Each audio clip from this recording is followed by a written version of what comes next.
అందరిని ఎవరెవరి మీద అయితే కేసులు పెట్టినో దాంట్లో వీళ్ళందరూ ఏంటంటే డ్రగ్స్ అమ్మేవాడికి శిక్ష ఉంది, డ్రగ్స్ సేవించేవాడికి శిక్ష లేదు, సానుభూతి ఉంది.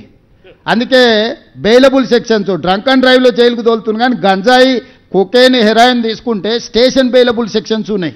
చట్టాన్ని సవరించాల్సిన అవసరం ఉంది.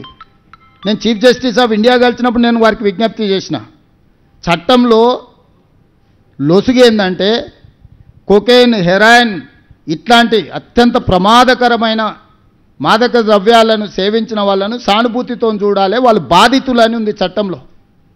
దాంతో బాధితుల కింద ఇట్లా నడుచుకుంటూ అట్లా ఇంటికి వచ్చేస్తారు, దాంతో ఇంకా ధైర్యం వచ్చి రెండింతలు కొడుతుర్రు.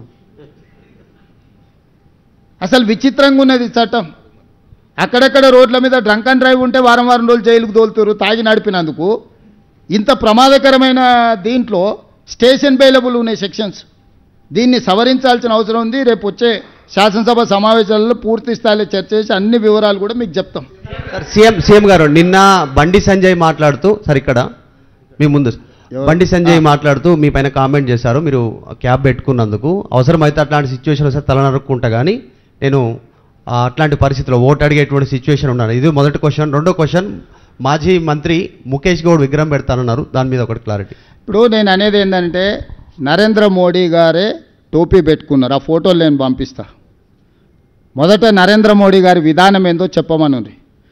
నేను హిందువును, నా మతాన్ని నేను ఆచరిస్తాను, నేను ఇతర మతాలను గౌరవిస్తాను, ముస్లిం అయినా సిక్ అయినా క్రిస్టియన్ అయినా నేను వాటిని గౌరవిస్తాను. నేను తెలంగాణ రాష్ట్ర ముఖ్యమంత్రిగా అన్ని మతాలను అన్ని కులాలను సమానంగా చూడడం నా బాధ్యత. వారి ఉద్దేశంలో ముస్లిం మైనారిటీలు దేశంలోనే ఉండొద్దు అని వాళ్ళ ఉంటే వాళ్ళ భావదారిద్ర్యం అది. బండి సంజయ్ గారి ఆలోచనలనే లోపం ఉన్నది.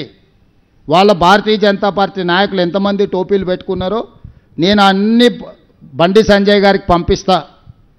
మొదట దాని సంగతి తేల్చిన తర్వాత నా గురించి, నేను తెలియకుండానో అవసరానికి టోపీ పెట్టుకోలే, చాలాసార్లు టోపీ పెట్టుకున్నా.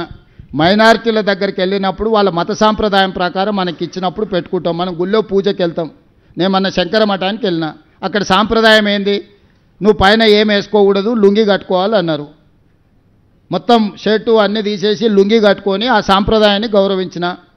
దానికి హిందూ మతతత్వవాది అంటారా? ఎక్కడికి వెళ్ళినప్పుడు ఆ మతాన్ని గౌరవించడం అనేది మన బాధ్యత.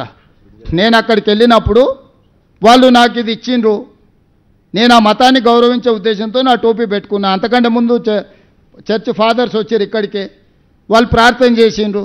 తప్పేముంది? సర్వమత సమ్మేళనమే మా ప్రభుత్వము. మేము ఒక మత వివక్ష అనేది మేము చూపించము. సీఎం గారు 2004 నుంచి 2014 వరకు పాలన చెప్పారు.